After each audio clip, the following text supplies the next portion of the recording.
Let's get started with today's program. As Chris had said, iStore and iSchool Africa are about giving our students, our customers, our schools, and our partners the best. We do not compromise and we do not cater to lowest common denominator. We make sure that all the students in our program achieve excellence with best of breed products, solutions, mentors, and role models. And it is with that in mind that it makes sense to have such two inspirational role models and mentors as part of the iSchool Africa program. Our first mentor is Sia Kolisi, and he spoke to Matrix last week. And if you want to hear his words of inspiration, please check in on the iStore YouTube channel. And today, we are very excited to have Saray Khumalo, the first Black African woman to reach the South Pole and to summit Everest. And what makes it even more exceptional is today is the first day of Women's Month in South Africa, a real important day celebrating great women. So Saray is a mentor and an ambassador for us for iSchool Africa. So before we get today's session started, I'd like to share with you a video about Saray's achievements.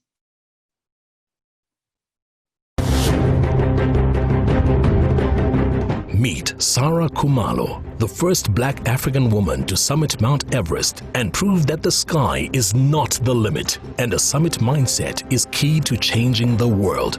She's no stranger to overcoming obstacles. In her attempt to reach the top of the world, she survived an avalanche and an earthquake during one of the mountain's deadliest seasons. Saray Khumalo is an award-winning mountaineer, Mandela Library's ambassador, and a business executive in the financial services industry. A pathfinder, courageous and spirited woman, she continues to break records. Saray is also the first African woman to ski to the South Pole. Passionate about the next generation and unearthing greatness in women, Saray has used her climbs to feed thousands of children and raised funds towards education. President Ramaphosa honored her and remarked, "She has shown that through courage and perseverance, we can achieve our highest ambitions for the greater good of humanity." Now, Saray inspires and motivates others to overcome challenges and conquer their own mountains, to reach their business and personal summits. Please welcome international speaker and trailblazer, the 2019 Momentum G Sports Awards winner, Saray Khumalo.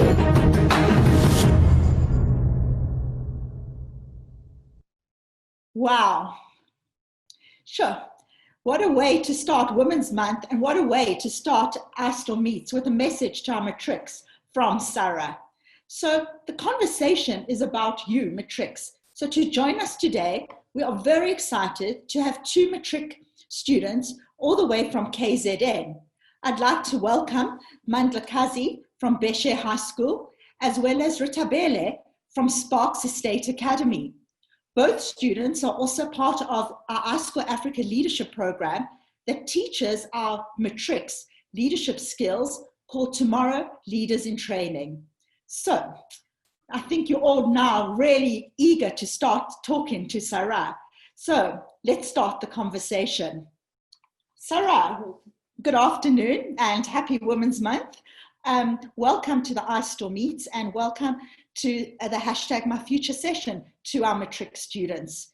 Now, it is an absolute privilege to have you here today, Saray.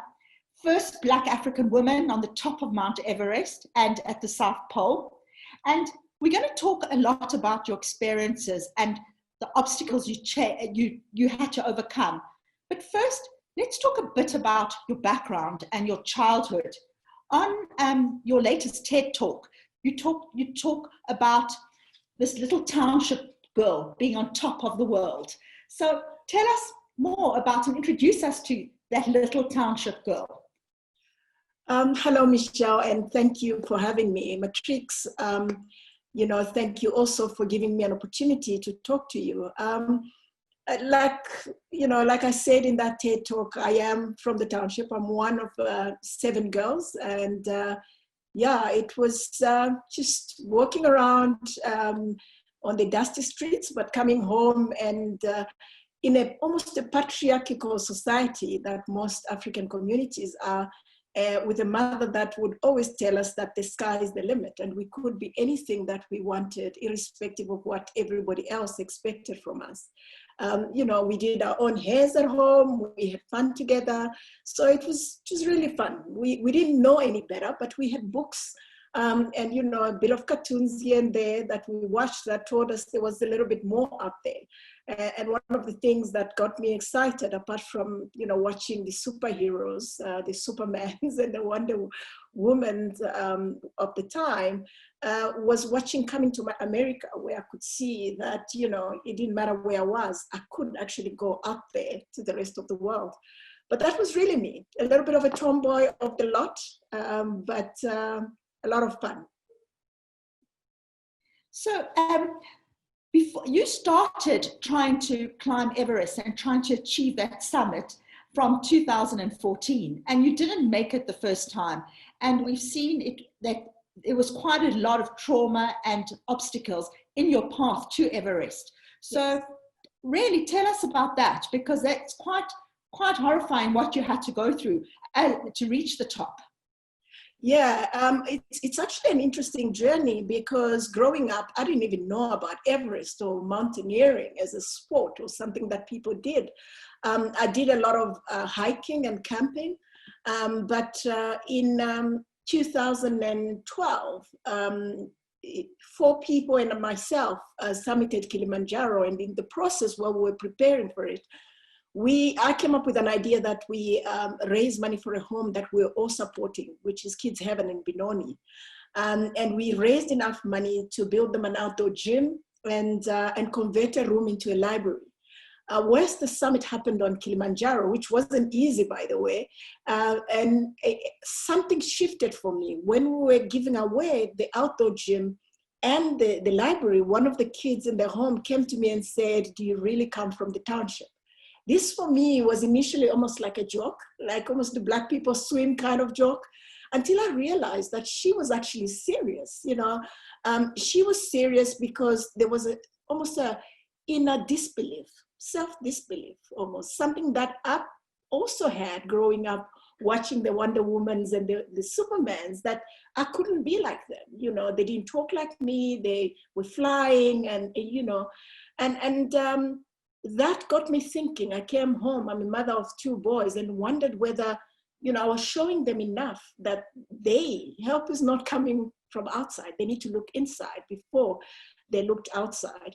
And I made a decision, I think within a week, that I actually wanted to step on top of the highest peak on every continent and raise funds for education, because it's the equalizer. It's the one thing that's allowed me to be who I am today, to be able to give back to the extent that I am, and to stand with the best around the world and be proud of who I am. And if I can give that to somebody else, they will pass it on to the next generation. It's the only way we can change the narrative for the next generation of Africans. I have a lot of hope for these matrics and other kids that are coming along to ensure that Africa is standing on par with everybody else around the world. And as you know, Michelle, the world is a global village, right? And we can't have our kids not realizing that they're not competing with a kid next door on the next desk. They're competing with a kid that's out there and the rest of the world. And education is the stepping stone that they need to actually be the best that they can be. So, Sarah, tell us a bit more about one or two of your experiences on the mountains before you actually summited Everest, some of what you had to experience. Yeah, so the first attempt was in 2014. I pitched there with all these romantic ideas about climbing, that it's going to be easy, but I had read about people dying on Everest, but to actually see them. So on the 3rd day, 16 shepherds died on the mountain. That freaked me out, and I saw people that had been climbing forever, running away from base camp. At that point, Michelle, I had made my decision that I was climbing not just for me, but to raise money.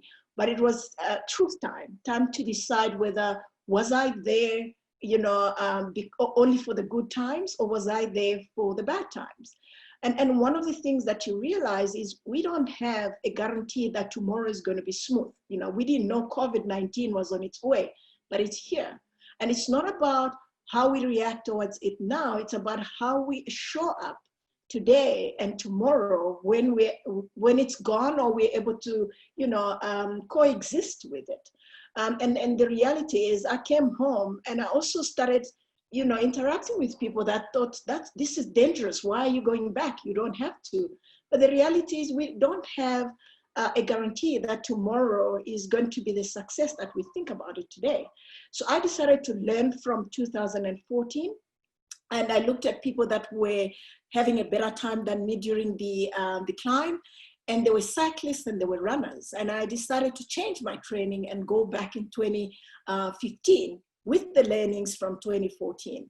And also realizing that it wasn't my time. You know, I was made for that time. And I believe our matrics for 2020 class was made for this time. You know, they are stronger than they think, because that newspaper in January 2020 is going to say the class that beat COVID-19, and I'm looking forward to that. But it starts with them believing in themselves and keep on stepping and showing up, not because 2014 happened, but because 2014 happened, I'm there in 2015 with all the learnings. And that year we had an earthquake that killed over 9,000 people in Nepal. I think 22 people died at Everest Base Camp. And I was between Camp 1 and 2. Very scary, and I came home, you come back to people that, believe what you're doing is great, and people get scared now. They think, maybe it's a bit crazy, maybe you've done your bit, maybe you need to slow down. People around you can give you all the beautiful excuses why it's not possible, why it's okay to fail.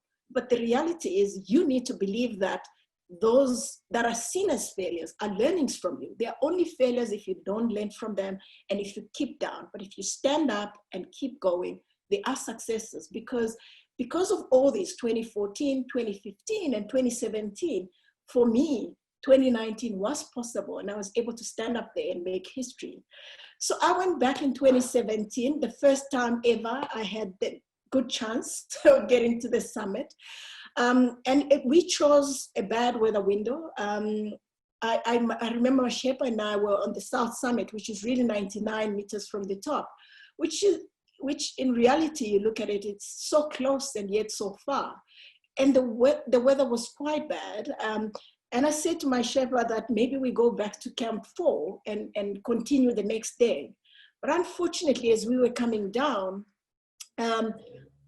something was wrong with my oxygen supply, and I lost consciousness between Camp 4 and the summit, which is called the death zone. And my Shepherd wasn't in good shape at the time, so he left me there. And he went to Camp 4 and he got some people. Now I was unconscious. So they lifted me up, took me to Camp 4. At that time, my tent had been blown off. Everything was gone because of the high winds. And he put me there, but he changed my oxygen tank. And this was really, I don't remember most of it because I was unconscious. And the next day, about 6 Sherpas came to pick me up. They really came to pick up a body because one of them touched me, and when I woke up, he says, you're alive. Of course I'm alive, but I'm hungry. I was very hungry because they had left me there for probably 26, 24 hours. I hadn't eaten, and I got some water, and I looked back at Everest because it's so beautiful and very close to you at Camp 4, from Camp 4. And I almost gave up at that time. Internally, I wondered, I think it's the lowest time in my journey where I thought, maybe all those people that said I couldn't because I'm a girl, I couldn't because I'm Black, and all other reasons because I couldn't afford it, maybe they were right. I came home and inside I had given up, even though I hadn't really said anything. And before this, I had written probably about 200 letters asking for sponsorships, and no one really was willing to bet on me, except for a few people that I remember so fondly, and I'll never forget that did actually two people, 2 organizations. And I went back, Michelle, in 2019 because my 15-year-old son came to me one day in 2018. I'm sitting in the lounge and he says to me, Mom, when are you going back to Everest? Not are you going back, but when are you going back? That's really a testament in me saying to him, he's a soccer player. Every time they don't make it, what did you learn? Go back and do it. And he was just giving that back to me because for him, it was unthinkable that I wasn't considering going back. And I went back in 2019 and made history. And for the first time, after 66 years of that mountain having been climbed by Sir Hilary in 1953, somebody like me was able to summit. What a humbling moment. Wow, I'm sure everyone in the audience just wants to raise their hands and clap in whichever format. Now, I mean, what an inspirational story, and that you didn't give up and that you persevered. And Sarah, you do a lot of speaking to people about that everyone has their own Everest and everyone needs to find their own summit. And I think now more than ever, I'm sure everyone does. So what do you mean by all of us trying to find our own Everest and find our own summit? That is a great question. I think Everest is not for everybody. You know, it's rough. You train for years and it's cold, you know, but we all have our challenges that are right for us, that we think are impossible. But, you know, Madiba said, it always seems impossible until it's done. And the reality is, it's what we tell ourselves in our minds. You know, if you plan for it, you go for it, you are the right person for that specific challenge. And that is your Everest. And that's what Everest was for me. You know, I went in 2014 and I couldn't. And 2017 and, 2019, I did it, you know. So I believe that it may be your homework. It is that matric exam that's coming up, you know, and that is your Everest. And I'm just saying, I'm the testament that says that it is possible. It's only impossible in your mind. So use the tools around you, use the support of the parents that you have, the friends, and the books and companies like, iSchool Africa that are giving you all the tools, because you were made for this time. You were made to not only step on top of the world, but step on top of the clouds, as I'm a testament to it. Yeah. Wow, sure.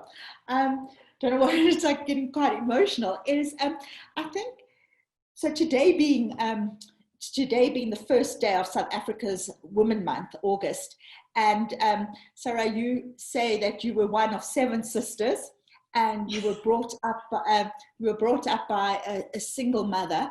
And so, talk to us about being in a house of women and strong. Sounds like a very strong mother. The impact this has had on your journey and on the decisions you've made. Yeah. So I had 2 very strong women in my life. So my mother and my grandmother, for different reasons. My mother was, she is alive. She's a go-getter, believes that she can sell ice to an Eskimo. She believed in education. She made us all go to the best schools that were available, but holidays, all of us worked in our shop. So she didn't play games like that, you know, and she also had this thing. She would come home and say, the sky's the limit and you can do anything that you want, and I would know somehow over time that somebody would have said, oh, shame, Ellen, you only have boys, you know, and that would be the reason why she would come and just be, you know, on it. And then my grandmother, and both her and my grandfather were missionaries. And one of the things that they always said is, a life well lived is a life of service. You know, if you spend all your time and you're not actually doing anything to leave the world better than you found it, that is a waste. That's something that almost clicked for me after Kilimanjaro, and which is why I obsessively want to actually leave the world just a little bit better than I found it. I found them amazing for different reasons, like I mentioned. Well, I have to say that even today, you're definitely leaving the world a better place in this conversation, because the chats that are coming through are just amazing. And I was just thinking, most people, when their parents say the sky's the limit, they take it figuratively, not literally like you, Sarah, and you actually go and do the top peaks in every single continent. So I think talking about your grandmother and your mother, are there any other role models that have shaped your journey? Well, a lot. Everyday women that are making a difference. You know, I've supported people like Dr. Tandi Ndlovu, who was running a foundation. It's somebody that nobody knew about, but adopted about 25 children and took them all the way from primary to university. It's really women that are holding down homes and jobs and really making a difference without needing any recognition, but leaving our world a little bit better. You know, I've read a lot of books. I look at people like Oprah and what they're doing. I look at Winnie Madikizela Mandela and what she's done for the country. There is a lot of women. I read a lot about women and what they've gone through and how they've persevered and stood up and left the world just a little bit better for me to do what I'm able to do. The women of the 50s that walked up to the Union building, they are the reason I could dream even bigger. We have 50% in parliament because they dared to dream, because they just had enough and they did something about it. They make me so proud and they give me a lot of pressure because I then want to be able to say that this is what I did. And my great-grandchildren are looking at the world as a sea of opportunities because I dared to dream, you know, because I stood up and I was counted. And I'm not the only one. Everyone else, the girls that are listening, that is it. That's all. If you do anything, just leave the world just a little bit better for generations to come. Sure, Sarah. We're getting a lot of chats and comments about thank you for the inspiration. And there's one theme that keeps coming through all the Q&A from everyone out there is when you were at your lowest point and when you were on Everest at your lowest point, what's the one thought or the one thing that went through your mind that stopped you giving up, that stopped you saying, like, I'm a failure? What is that one thing that kept you going? It's so, I don't make a secret of the fact that I'm a Christian, Michelle, and I love Jeremiah 29 verse 11. It says, for I know the plans that I have for you. It's the obsession to try and figure out what is it that I'm meant to learn from this, because there is a bigger plan and it's good for me. So I may not understand it, but I'm going to figure it out. So I try and figure out what the plan is. So COVID is here. You know, what are we? It's meant to make us better and good tomorrow. So what is it that we're doing now? I mean, Churchill said, never let a good crisis go to waste. So I just didn't let the good crisis go to waste. That's not to say I wasn't low. Like I mourned about it, but you know, move on very quickly and figure out what you need to do, because only you can do that and nobody externally can do it for you. And I think that's what did. And also knowing that I can still climb, and there's still more and more kids that can benefit from what I've raised. In fact, just yesterday, we built my 5th Mandela Library, because I had made a commitment in 2015 to build 5 libraries for underprivileged schools. And that wouldn't have been possible if I had given up. It's knowing what I was doing and the little impact that it will make in leaving the world just a little bit better that kept me going. Wow, sure. And you talk about your 2 boys. So now the tables have turned and now you're bringing up 2 young men. And in this time during lockdown and while the schools have closed, how have you motivated your boys to learn? What advice can you give to other parents with having children in lockdown? Yeah, that is a bigger Everest, I must say, you know, because they've got their own little mind. Yeah, you know, and they talk back and all. I think, to be honest, the first 21 days, in fact, the first 35 days was easier because it was like, and then this is going to happen, and then we're going to do this. And now with so much uncertainty, you have to be deliberate in how you communicate that message and how you keep them entertained in terms of what is it that they need to do? What is it that you should be doing at that point? My 17-year-old is just in love with soccer. So the first 21 days, 35 days was okay. And now he's not playing. It's problematic. You know, I had to actually play soccer with him outside.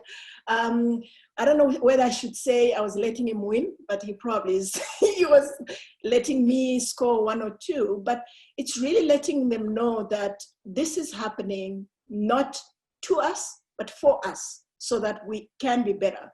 And that is a struggle. And I think every parent needs to tell their kids, and every parent needs to tell themselves as well. Because remember, this is not just happening to the kids. There are parents that are struggling at work, the new normal, we all have to learn, you know, how it works out, having the kids doing their homework at home, you know, it's just, I'm learning, they're learning, and I'm also allowing myself to be vulnerable because I think us being authentic as parents when things are tough, it shows something to the kids, I think, at least mine. When things are tough, I'm honest enough to say it's tough, but we're going to make it. But they have a role to play. They need to study in order to make it, you know, to the next grade. They need to study in order to make it to the next year for the one that's at varsity. I think just being oblivious to what can happen can also be dangerous. But we're all learning, and we're going to be better tomorrow for it.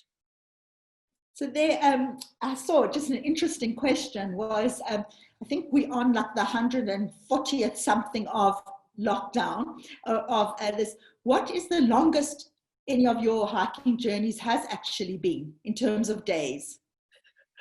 2 months. So about 60 days. Everest is about 2 months. What is different is when you are at base camp, yes, you are in lockdown and you're waiting for, you know, a good summit window. You don't necessarily have your family there.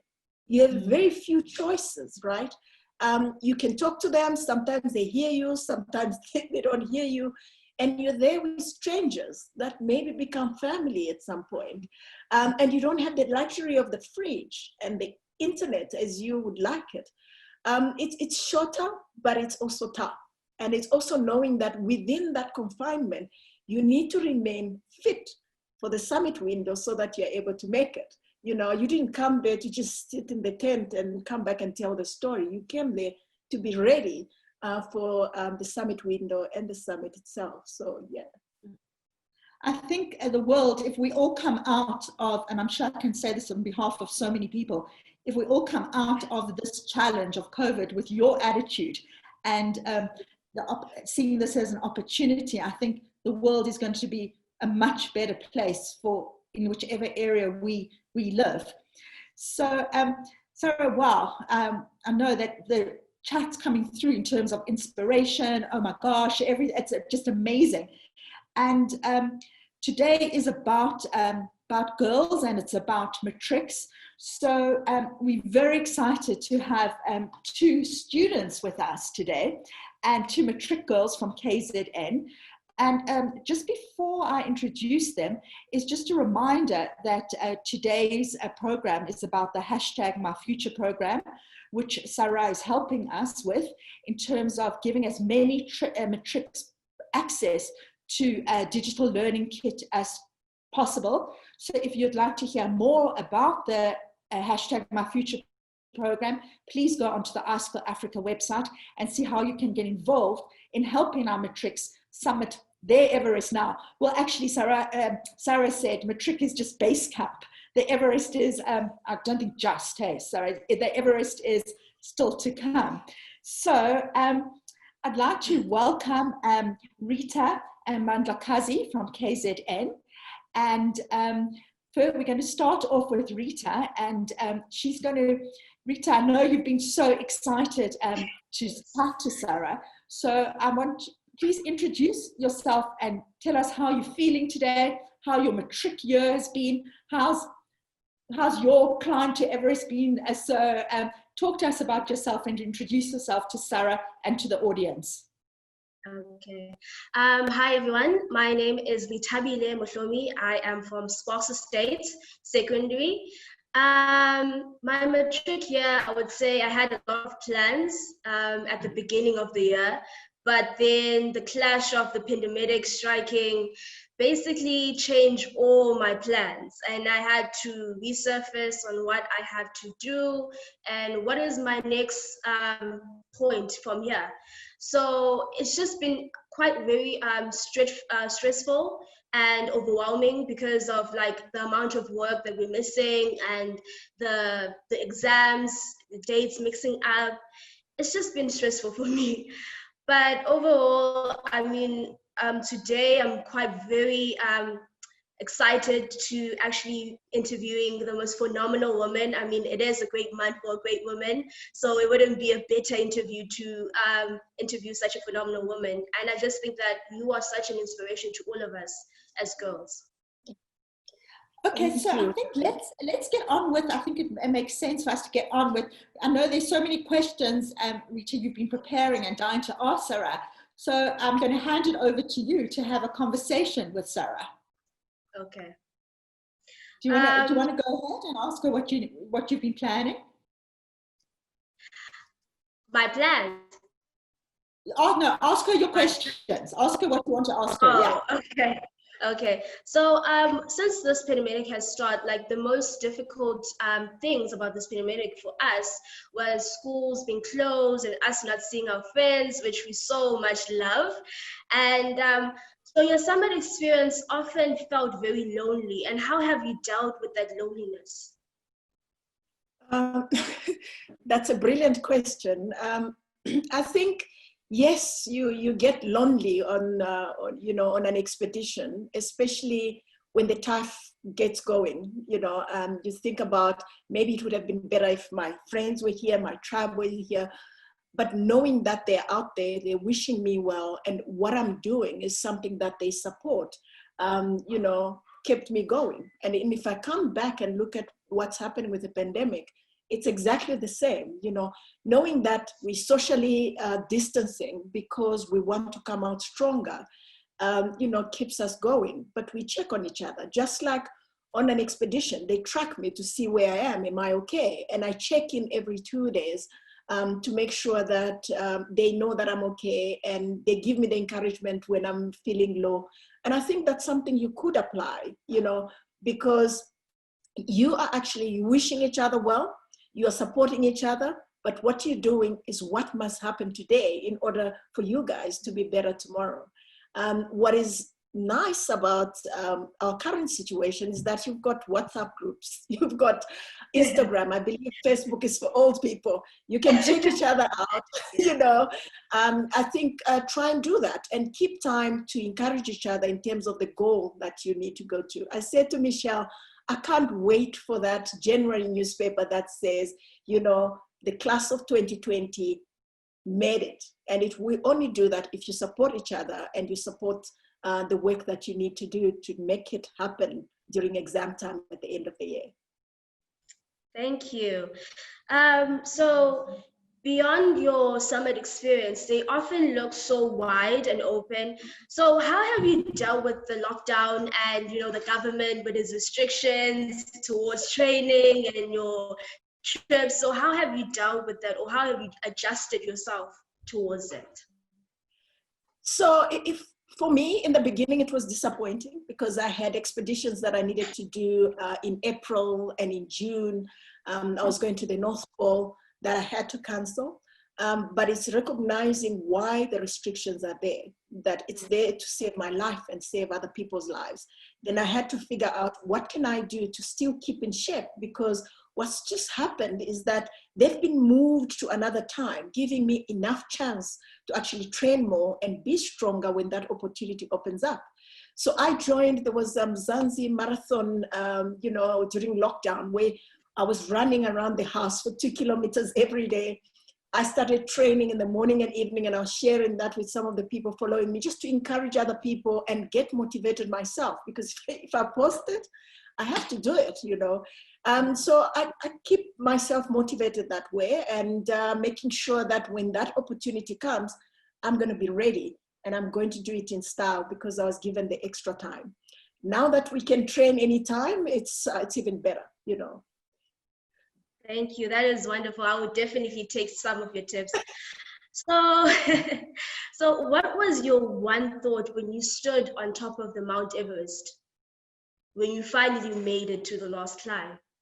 Yeah. Oh, wow. 16th of May 2019. It was very emotional. Emotional because on my way there, I had lost some friends that I started the journey with. But the one thing that was very vivid is how my mother was wrong. She always said the sky is the limit. And I was there standing above the clouds. So I decided that I'm going to tell my kids and you that we need to aim higher, because the sky is not the limit. You can aim higher.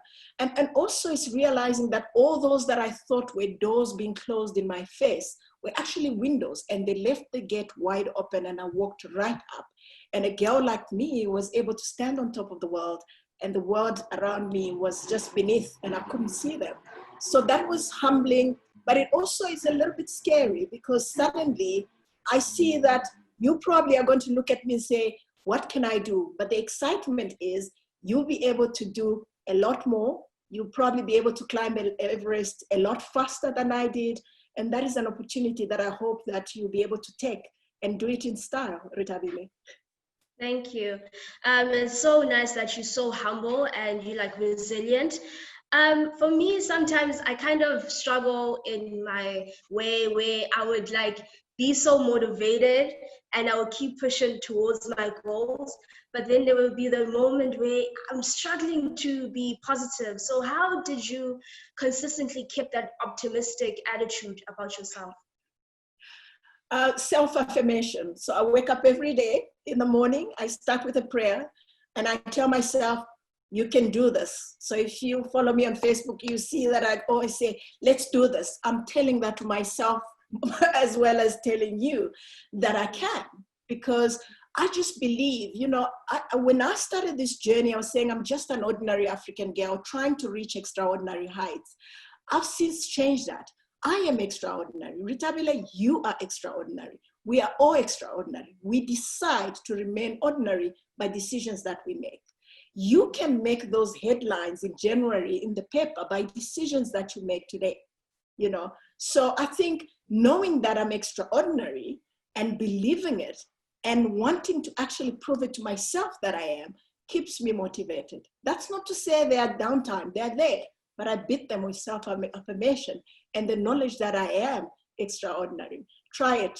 After a week, you can call me and let's talk about it again. Okay, I would definitely call you. Thank you. And that was it for my questions. Wow. Thank you so much. Thank you so much, Ritabile. It's amazing. And I think you seem like you're also going to inspire a lot of people. We're so happy to have you on the conversation today. So we have another matric student that we're very excited to welcome today, Mandlakazi. And welcome. Where have we? Can we see her, Mandlakazi? Hello. Hi. Good afternoon, and happy Women's Month. So tell us about yourself and how you feel about. I know you were very excited about today, and also tell us about your matric year. My name is Mandlakazi, and I'm from Beshe High School in Kingston. And my matric year has been really tough because I've been under a lot of stress, and I had to have something to keep me motivated. So that's why I'm so happy to interview Saray Khumalo, because I think that she's such a magnificent and wonderful woman for this month, which is Women's Month. And I have some questions for her. Go ahead. Sarah, kids have a lot of dreams, and they change all the time. How did you know that was it always your dream to be a mountaineer, and how did you know this was your passion? Thank you so much, Mandlakazi. I actually didn't know about Everest growing up. I just always knew, surrounded by the people that I was surrounded with, that I can be amazing. And I was just searching for that, you know, and I became a mountaineer by accident, you know. What is important is knowing what my why is to leave the world better than I found it. And that has remained consistent. When I was young, when I wasn't doing anything about it, it remained consistent, but I just wasn't acting on it. I think it's waking up to the fact that I need to do something about it that changed it. And one of the ways that I tried to figure out what's important for me is to try and say, if I'm no longer here, what do I want my kids to say about me? You know, what impact do I want to have left for them? And if I turn it on you, Mandla, I would say, when you leave your school after this year, what do you want those that are in grade 11 this year to say about you? And whatever it is that your answer is, it's something that you need to start doing today, right? Because they're not going to lie, they're going to say the truth. And that's really where it started. So mountaineering became one thing that enabled me to be able to do what I need to do in terms of education and making a difference. Having said that, I just love the outdoors as well. Okay, I can see that you found your dream and you conquered it and you did everything to achieve your dream. What advice would you give to us matrics about discovering our dreams and making it happen? I think having honest conversations, you know, about yourself in terms of what is it that you actually want to do, you know, and also trying to figure out what do you do effortlessly, you know, what subjects is just really easy for you. And also realizing that the ones that are not necessarily easy for you, there's somebody else in class that they are easy for. Can you partner with them? You know, what are those partnerships or friendships that you're actually going to help you become better? Or are they just keeping you where you're at? It's being strategic. I don't know, maybe that's probably a bit of a crazy word. It's being strategic about what it is that you're doing, who you're associating with, and who you're partnering with in everything. So you're not great at maths. Why are you just hanging out with people that are also not great at maths? You remain not great at maths, right? You know, I think that's what is important. If you need a WhatsApp group, get a WhatsApp group that's actually making you a better person for tomorrow. Thank you. Those are such nice words, wisdoms, words, and I know all of us matrics are all nervous about our finals. Did you get nervous about that final climb? And how did you manage to overcome the huge pressure on you? Yeah, you are nervous, it's okay. And I also feel that if anybody tells you that they are not afraid, they're a dangerous person. It's okay to be nervous because you're going to do something about it today, right? I believe that, you know, when you prepare quite well, your confidence level and your nervousness is managed. You know, we still have a few months before the exams. So for you to be able to be less nervous during the exams, you need to start preparing now. But also, one of the things that I did differently in 2019 for my climb is I wasn't anxious about the summit. I was just anxious about getting to Camp 1. When I got there, I celebrated. So get anxious about getting to the next 10, the next test, you know, and up getting to Camp 2, getting to Camp 3, and Camp 4, it was just a given. It's there, let's go. But it can make or break, like you saw, you had for 2017. I wasn't able to make it, and yet I was so close. It's not taking anything for granted. Every little bit counts, really, as you move along to your matric year. Thank you so much. I know that you grew up from a township, and Tabile and I are also from a township here in Durban, Mayville. And what would you tell your 17-year-old back then? That's an interesting question. Thank you.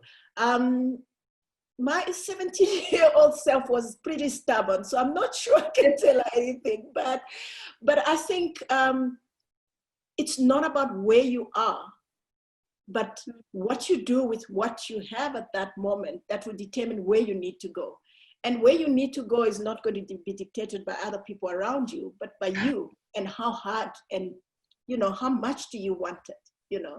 I think it's also, I should have not allowed myself for the longest period to fit into the norm. What is the norm? It's not the norm for me as a mother going to be climbing and not, it's the norm for me to get a job, get a kids, be a housewife, and, you know, but then what? Then the world remains the same. I think I would tell myself as young as I was to just remain true to myself, because I am extraordinary and only I can do certain things that will leave this world in a certain way. And if we all just remembered all the time that we are uniquely extraordinary and fight for it, that would be important. Because then I looked at everybody, I'm thinking, they're doing better. Maybe I must be like them. And in the end, I wasn't any better, you know? So trust yourself, figure out what it is that you're good at, and go for it, because the world is waiting for Mandla Nkosi and her brilliance to show up. Thank you so much. I know it seems like you have done it all, you achieved all your dreams, but what's your next dream? I haven't done it all. There is a lot more to do, but I am on a journey to do what is called the Grand Slam. So this is summiting the 7 highest peaks on the 7 continents and skiing to the North Pole and the South Pole. And there are only 67 people in the world that have done that. And I'm planning to actually do that and still raise money for education, because I think there's a child out there that might just benefit, who I can probably make a small difference in their life. Thank you so much. Sure. So I just have a really good feeling after listening to Rita and Mandla about the future of women. And I know that soon, Sarah, I'm sure you'll agree with me, I think we're going to be interviewing them, hey? Absolutely.